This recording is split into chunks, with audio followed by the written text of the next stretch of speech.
All right. If you are just joining us, we have a couple of headlines to update you on. It's the Matt Murphy Radio Show, by the way, Super Talk 99.7 WTN. My name is Matt Murphy. It's episode 923.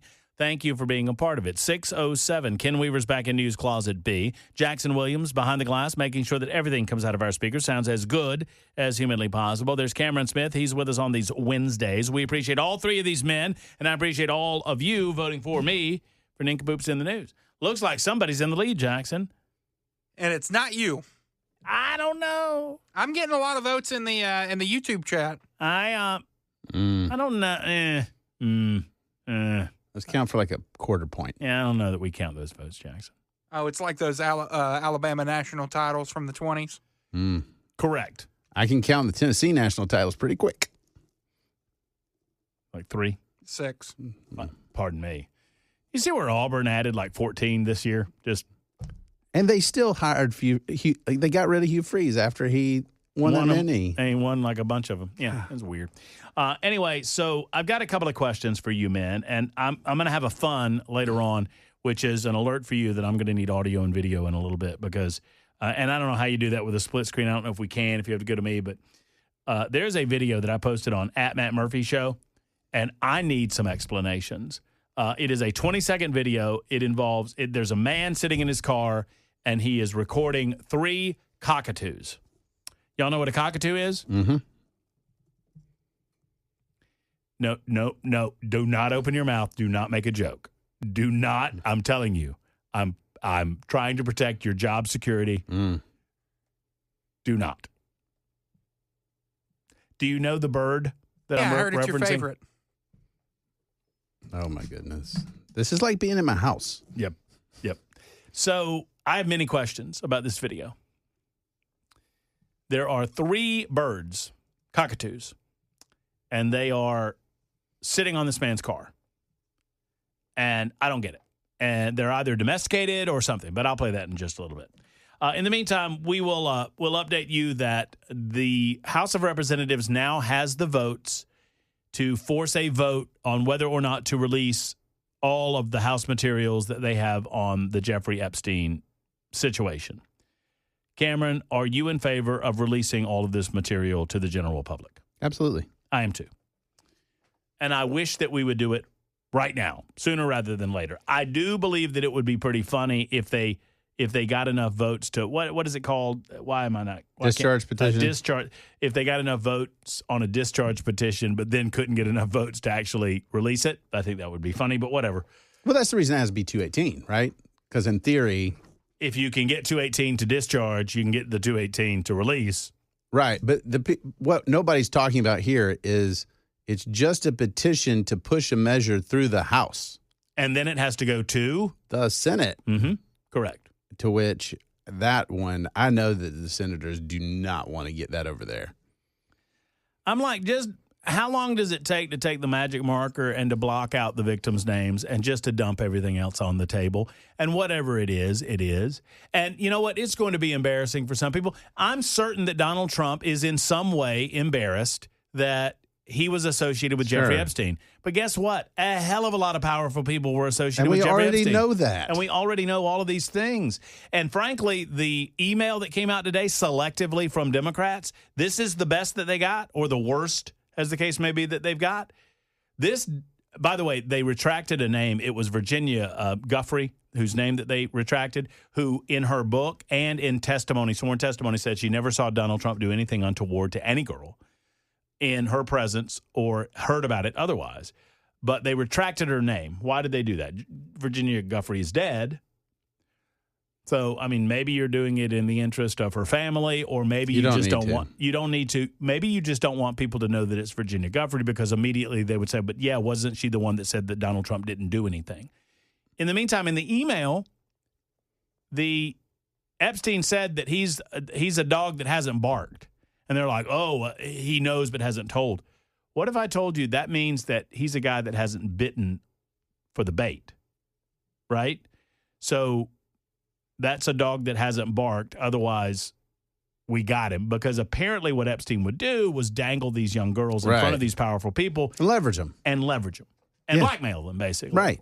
Absolutely. And if Donald Trump was the dog that hadn't barked, Anyway, I'm all for releasing all of it and letting the chips fall where they may. Now, I have a question for you. I was made aware of this today. And believe it or not, I try to act with a certain level of discretion when it comes to individuals and their lives. Yeah, sure. Yesterday was Veterans Day, and I take that very seriously. Sure. I take stolen valor very seriously. But I also don't want to overreact. Question. If someone was appointed to West Point, I guess you get appointed. You get recommended and get appointed.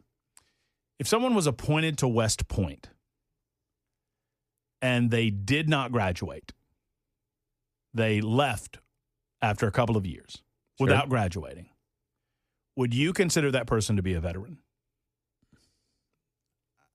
I mean, does West Point itself, do you have a rank? I don't think so. I don't think I guess you're a cadet. I mean, it's a government institution and it is a military academy, but I think you're a cadet. Excuse me. You're certainly not an officer or anything. So that seems a little weird. Jackson, are you listening to this scenario? Yes. And I have a question. Okay. Wouldn't it be the same thing as not making it through basic? Yeah. I mean, kind of. It's more time. You spent more time. Yeah. But ultimately. So it was made aware to me. So this is someone who is a prominent member of a community within our listening audience that every year on Veterans Day, they put up photographs of themselves as a cadet at West Point, and they talk about how important their experience in the Army was, how important it meant to them. And they present themselves in such a way that every year people flood their Facebook page with, thank you for your service. Thank you for what you've done to this country. And this person never corrects them. And I'm wondering if the audience feels like that's stolen valor. So I looked up the technical answer to your question. Okay. Cadets at West Point, like other service academy students, with the exception of the Merchant Marine Academy, are active duty military from day one. Okay. They receive military pay and benefits and are subject to the UCMJ, Uniform Code of Military Justice. And those service obligations begin immediately. Now, I don't know how that works if you leave. I think do you still owe service? I just, it was brought to my attention and it got me thinking enough. I don't want to accuse anyone. I mean, I don't want to have a knee-jerk reaction to this. I I've not served in any capacity. I did not attend West Point. So I'm not here to cast judgment on this individual necessarily, but to say that if you're doing it regularly on Veterans Day, it feels like it's being done in a way to draw attention to oneself. Yeah, it feels a little icky. Feels a little weird. Yeah. I was just curious what you thought about it. My deal in situations like that is I'd ask questions, like typically of that person. I'm like, hey, tell me about your service. I posted on this person's Facebook page, and that I noticed, and I went and looked back at last year's and the years before, and maybe it's just me, but they seem very careful with their language. And so I was like, wow, that's excellent. What year did you graduate? Is what I said. Yeah. I mean, and on this, you get a free education at West Point, Air Force Academy, that sort of thing. But you have an obligation to repay it if you leave early, or you can have an obligation to repay it. Mm-hmm. So you either have to fork over the cash or serve, right? I would like to believe, and once again, I'm not saying this person's name in the interest of trying to give them the benefit of the doubt. Sure. But I'd like to believe that if I had that experience, that on Veterans Day, I might post a picture of me as a cadet, but I would say every time I do, hey, guys, I had the honor of attending West Point for a couple of years, and I left for these reasons or whatever, or for personal reasons. So I never graduated. However, my experience dictated to me how wonderful these guys that did are and how awesome they are. And we say happy Veterans to all of those guys, Veterans Day to all of those guys. You know what I mean? Yeah. I think that just being upfront and open about that kind of stuff so that people, don't feel like you're doing that. Because stolen valor is a thing that people get really upset about. And I know a lot of West Point graduates. I know Air Force Academy graduates, and they went through a lot to graduate from those esteemed institutions. Correct. And so somebody's trying to stand by omission, let's put it that way, standing shoulder to shoulder with them. I'm not sure they'd love that. So 4460 said, why did they leave? It's my understanding that it was medical of some sort, that there was some sort of medical issue that prevented them from completing everything that is involved in attending West Point. I don't know. It's just a thought. Just be careful out there, y'all, and God bless you and the veterans that do serve. We appreciate each and every one of you, and we thank you for everything. Coming up in just a moment, we're going to talk to Cameron. I've avoided this conversation until this time. I'm going to ask you about hemp, and I'm going to ask you about the penny. Okay. And I think we're going to agree on one and maybe not so much on the other, but I'm not sure. I don't know where you are on it. It's 19 after the hour on Super Talk 99.7 WTN. Talk 99.7 WTN. A lot of reaction to our brief conversation about the possibility of stolen valor. Lee, I don't think that's right, but thank you for your comment. Lee says you have to go to war to be a vet. No, you don't.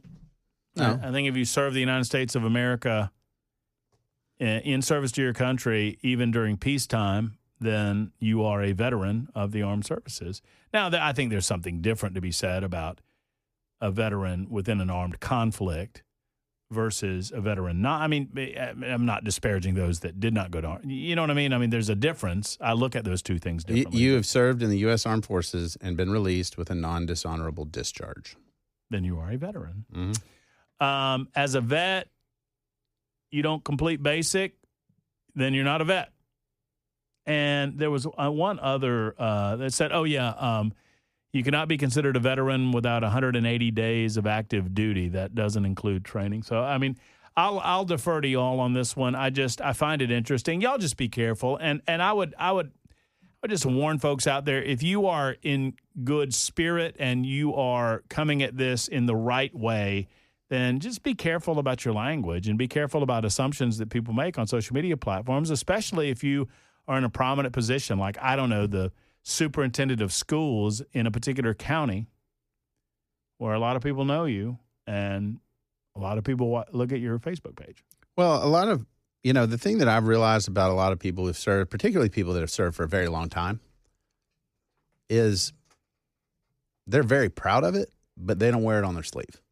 In 100%. fact, you have to 100%. sometimes be like, hey, did you serve? And like, yeah, I served 20 years, Yeah, 100%. No. So Danielle has a thought on this, 625. Hey, Danielle, how are you?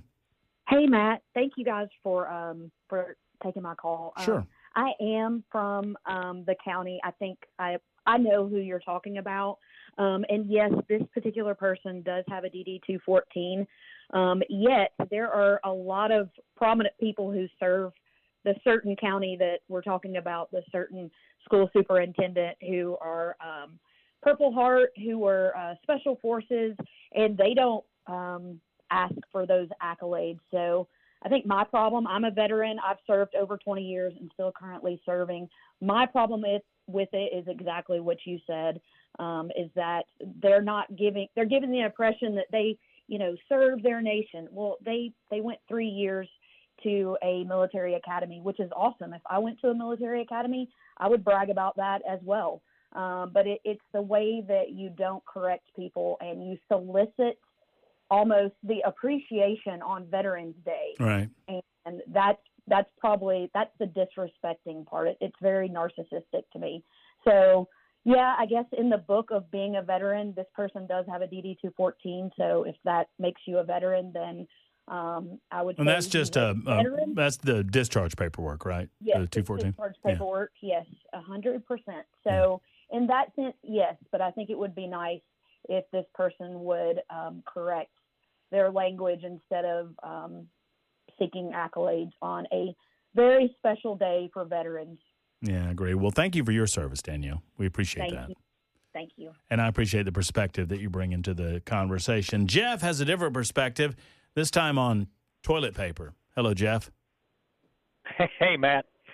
You know, your nincompoop story there, it kind of hit home with me. I think you should have won. You might want to rename this section Nincompoops on the Phone. Uh-oh. What happened with you, Jeff? I go into this truck stop and everything and have to go in the bathroom there and no toilet paper. Mm. So, you know, this is about noon or so down in Alabama. And I'm figuring, well, somebody's going to come in here and I can holler and tell them, you know, give me some paper. Mm-hmm. Mm-hmm. And, well, 15 minutes goes by. Not a soul comes in. Man, So that's I'm tough. getting kind of nervous at this point. And so I get my phone out and I figure I'll call the front desk, you know. Oh, that's a good So plan. That's a good idea, Jeff. Yeah. Well, being that there's more than one of these places in town, I called the wrong one and told them to bring me some toilet paper. Well, I sit there for another 5-10 minutes, you know, and nobody comes. And I'm thinking, Jeff's thinking, what a What's going jerk. He told me he was going to bring me some TP. Mm-hmm. yeah. So finally I called and they said, oh, you're maybe talking about the other one. So I called the other one and they finally got my message and there's all women working there, so they can't really bring me any help. So about 5 minutes later, random guy comes in there and says, hey, I hear you need this, and tosses it over the stall. And you know, being this is one of those bathrooms, you know, didn't have no, they went green on me. You know, they just had the hand dryer, no hand towels. So, yeah, I was getting ready to sacrifice socks at this point, but they finally Yeah, come through for you know, me. I don't know. You know, we tell these stories around the campfire every once in a while, and you know, I guess we're around the electronic campfire here tonight at 6:30 on a Wednesday evening. But you've not lived until you've had to sacrifice an article of clothing. Let's put it that way. And I think, you know, all of us at one time or another have been there. Reminds me of a poem that my grandpa taught me. You ever heard that one? Here I sit in a big caper. Already don't got no paper. The whistle's blowing, no time to linger. Yeah, it rhymes with linger. Yep. Yeah. You get it? I do. Okie dokie. That's enough for me. Why when you're around me do I turn 16 or 14? It's all that I'm around. So. Yeah, that's right. I think the stink wears off on me. Tony and Yankee, we'll get to you in just a moment. I promised we'd get to the hemp issue, which Cameron and I were talking about off air. And I don't like this idea of the conflation, right? That's what seems a little skeevy to me. And I think that's the frustration that Rand Paul expressed the other day in the United States Senate. We'll discuss in a moment at 6:30 on Super Talk 99.7 WTN. Super Talk 99.7 WTN, Matt Murphy and you. I promised this. Let me get this video out of the way, then we'll get to more telephone calls. Tony and Robert want to talk about the shutdown and stolen valor, respectively. Cameron's in with us. So I promised this video. There's not a lot to it. I'm just fascinated by it. I'm fascinated as to what's going on here. So here is 20 good seconds of a guy observing a cockatoo. Here, I mean, so... If you're watching, there's one, his window's down. There's a bird on his roof looking at him. There's a bird on his rearview mirror looking at him. And they're staring him down. And there's one on his hood. And they're just checking him out. And they look like they want some food. And we look to be outside of a gas station. And maybe he provided them a snack earlier. I want to feel like this guy offered them some delicious Burger King fries because he's outside of a Burger King, it looks like. Or some sort of burger joint. I don't know if that's a Burger King or not. Maybe that's a Jack in the Box or something. But I want to believe that but it is freaky. It's like a scene out of The Birds. The one right above him, so he looks up and the bird is looking right down at him like it's going to peck his eyeballs out. So there you go. That's what I do in my downtime when I'm not preparing for this radio show, which is apparently often. So The funniest part is Cameron didn't see the video. I did see the video. no, he watched. He didn't watch while I was watching. He It's watched not earlier. very exciting if you don't see the video. I understand that. It was for the viewing audience only, basically. I like that. I did that exclusively for you watching on YouTube, Facebook, Twitter, Twitch. Get you or over there. Rumble. So you need to go over there. If you want to see the video we're talking about, no audio needed, then get on over there to YouTube, Facebook, Twitter, Twitch, or Rumble. Robert has a thought about stolen valor. Hello, Robert. And that's Bob. Anyway, the situation that you're talking about, I spent 30 years in the military. I retired. Then I got called back in 2002 whenever things got hot in Afghanistan. But I had a numerous amount of DD-214s because I was enlisted at first. Then I went to officer candidate school, got a DD-214 when I went from enlisted to officer. And, and then once I retired, I got another DD-214. I got back in. I was in the reserves at that time, and then I got activated to go to Afghanistan.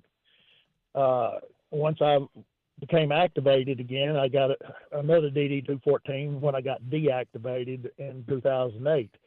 So the fact that you have these DD-214s, that just means a separation of service is all it means. What you're talking about in this particular county, he got hurt while he was at West Point, and his back was the issue. He got separated, but he never served any active duty. It was just West Point. So that is not really. I mean, my son works at the White House, and he has viewed the same situation. So I do not see how in the world he can claim any kind of military status at that point. I know I've talked with our VSO for the county, and he said that, yes, the fact that anybody has a DD-214, they are a veteran, but there again, what kind of a veteran are you? Are you an active duty veteran? Are you a combat veteran? And there's various types of veterans as far as that's concerned. Bob, this is my take on it, and I'm not trying to be too mean-spirited to the person. I don't know the person in question. I was just made aware of this, but what I know is this. If my circumstances were what you just described, and I did this every year on Veterans Day, and I had all of these people on Veterans Day just lavishing me with thank you for your service, and thank you for being a veteran, and thank you for what you did for our country, I would correct them. That's just me. Now, maybe I haven't served, so I don't, I'm trying to be very respectful of those who have and not speak too much to it. But I feel like I would correct the record and say, y'all need to understand, I never got out of West Point. I would just feel it necessary based on what people were saying to me to kind of offer a correction of the record. I don't know. I know. Well, that's, I have talked with him personally, but he is just bent on it. He puts it up in the school board meeting. He puts it on his Facebook. Anytime he gets an opportunity, he wants that to be lavished on him. So, what is he just? Does he feel like that there's not a distinction? Well, I don't know. I mean, so he kind of doubles down on it. Did you question him on it or to talk to him about it? Yeah, but I've got a DD-214. That's what he says. That's Okay. his answer. Okay. Well, I just, I guess if that's his answer, that's his answer. So. Yeah, that's his answer. Robert, thank you for your service. No problem. We appreciate you, and I do thank you for it. Does that make sense what I'm saying? Is that I don't know. It just feels a little weird. Hemp is a little weird. Mm-hmm. Do you think that we should, include an elimination of an economic driver in the state of Kentucky and in the state of Tennessee. It's my understanding it's like $25 million economy in the state of Tennessee. People grow hemp. Rand Paul was very upset about it. Apparently, it was a Mitch McConnell pill that he stuck in there. I wouldn't call it a poison pill necessarily, but it was a pill that got pushed into the ag budget. So I'm not a marijuana guy. That's just not my jam. Mm-hmm. But this is a political fallacy that we need to get over. Because I'll be honest, you go down on Broadway on a weekend, you're going to smell weed, not to mention the gummies, carts, all these other things. And so what are we doing? We were down with some friends of ours who came to the Auburn-Vandy game Saturday. And we went down on Sunday to Skull's Rainbow Room, which highly recommended. It is a very interesting place on Printers Alley. They now are a high-end restaurant. In addition to later on in the evening, they still do their little burlesque review, which is very interesting, which involved one of my friends going, I knew it was burlesque, but I didn't realize it was stripping. Like, What do you think that was? It's like a fancy word for stripping. That's exactly. It's like it's a fancier, slower, version, a quaint version of stripping. But we were walking down Printers Alley, and there was one of those little kiosks, and one of our friends said, "Oh, I didn't realize marijuana was legal here." Right. Because we were smelling it, we were seeing it, and I went, "It's not." And they're like, But this is what I think is ridiculous. Politicians use this as an issue, and they're like, well, we can't support that. It's poison our children. Mm-hmm. I'm like, your children can literally walk anywhere in this state and go get it. It's not hard to obtain. It's akin to trying to buy some beer.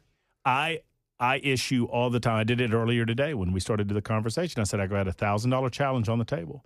Someone calls me and bets me $1,000. I bet you that I can leave this. I've never bought marijuana in this state and wouldn't want to, but I bet you I could go find it within an hour. You could not only go find it, you could buy it. I mean, that to me, and this notion of, well, these marijuana dealers, you can get it everywhere. You can get it online. It is not hard to, there's no real government control of this right now. And what's hilarious is hemp and cannabis, well, they're both cannabis. It's the same plant. It's just lower THC concentrations. You told me something during the break. We were having a brief conversation about this, that the term marijuana came about to scare people? Yes. It was designed when the Mexican Revolution occurred, and there was actually in the United States a cross-border cannabis trade. But when we decided that, hey, this is the bad stuff, we decided to use that word that way to be like, well, this is a Mexican thing.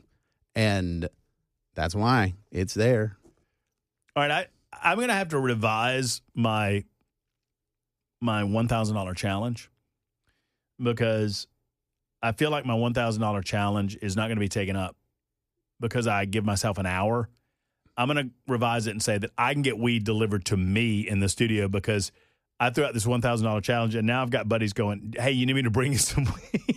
Right. You can get it in the high schools in Tennessee in 15 seconds. Right. I mean, this is to It's me stupid. It's stupid. Yes. And my point is it a special bad? Like in a way that alcohol isn't? No.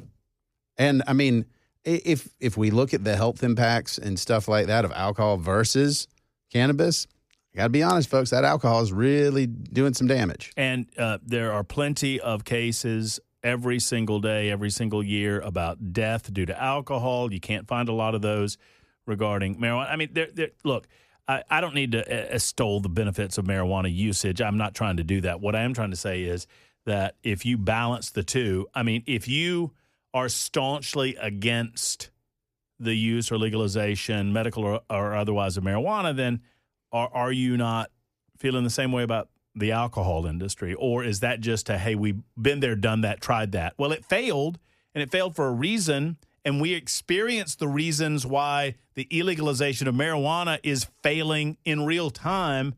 The suggestion is if you legalize it, then you can better control the environment around it.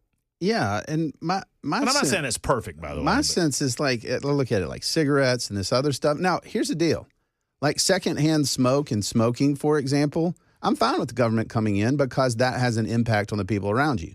If a city or town or municipality wants to say, you know what, marijuana smoke stinks really bad and we don't want our city to smell like Denver, Sure. fine. Like, that's okay. But like, that's a reasonable thing that impacts other people. The idea of, I care. I don't smoke marijuana. I don't do the edibles. That's just not my stuff. But like, I don't know why I care if you are at home or wherever and you say, Sure. you know, I like to relax. I sleep a little better with a gummy. Like, I'm not going to fight you. 49 after the hour, Super Talk 99.7 WTN. Tony is next. Hello, Tony. Hello. How's it going, Tony? Yeah, I was yesterday. I had walked outside yesterday morning. I'm always looking up in the sky and kind of, you know. Well, I had noticed that during this government shutdown, I have not noticed a single one of the what people call the chemtrails, and I don't know that has anything to do with this government shutdown, but I mean it's Sure it does. I They mean, don't it's, have the money to put the chemicals in the trails anymore. Right. I mean, it's pretty obvious. And have you noticed the amount of people that are waking up? I mean, it's like I said, I've never been someone who buys into like what people would normally consider to be conspiracy theories, but I mean, there's got to be something to that. I mean, because like today. When you say there's got to be something to that, it feels like a challenge. Does there? Well, I mean, it just seems like in the past, like especially during clear days.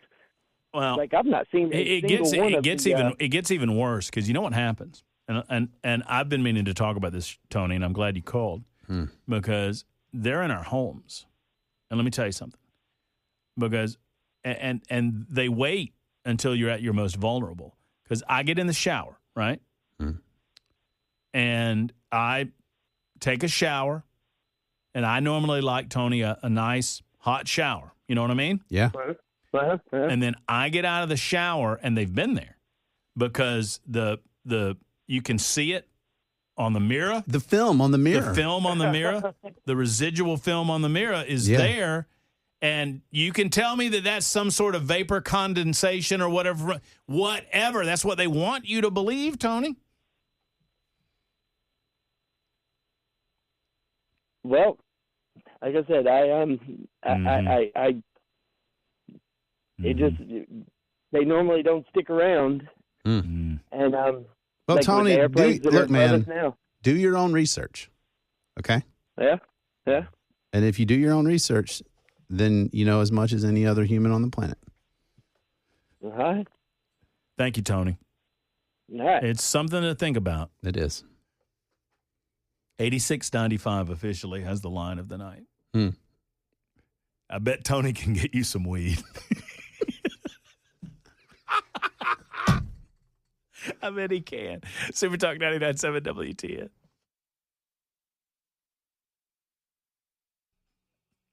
I need to open my mind Need to wake up, man. to the idea of chemtrails. I will dedicate to you, those of you that believe in chemtrails, an hour of open-mindedness with Matt Murphy, where I just listen to the theories and try to understand what's going on behind the ideas. Because it seems like a horribly ineffective way to dope the population, to me. Doesn't it? You know what that's called, Matt? A trap. Because somebody is going to call and tell you all about chemtrails. Yeah, I'm in a lot of conspiracy theories, I kind of understand the underlying genesis behind it. Like, what don't we believe and why don't we believe that? Sure.